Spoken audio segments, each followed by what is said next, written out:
my good people, welcome back to my YouTube channel. Mercy here. Happy Sunday. We came from church around 10 and we decided to walk outside a little bit. It's drizzling, but it's not that heavy of rain. So we decided we're going to trim the hedges in our front lawn because they are so overgrown and they're taking on the sidewalk into the main entrance. And someone has to cut it, and I'm not willing to pay whatever amount people pay to get their hedges trimmed. So I'm going to be the handy girl.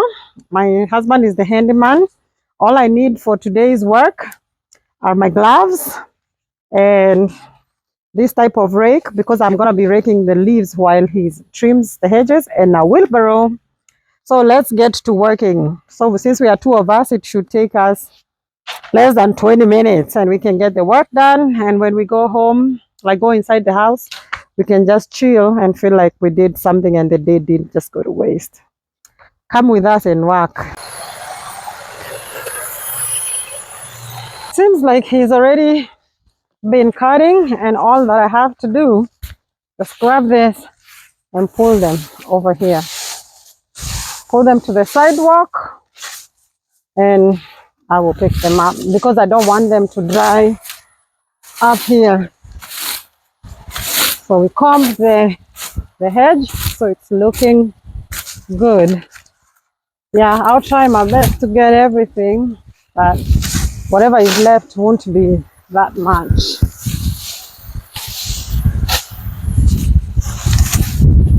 Yeah, we keep rolling just like this, and we leave the mulch looking good.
So that's our compost pit. We put in all the leaves that we gather from the trees and manure, chicken manure, cow manure, goat manure, and we let it decompose, ready for the next season of planting.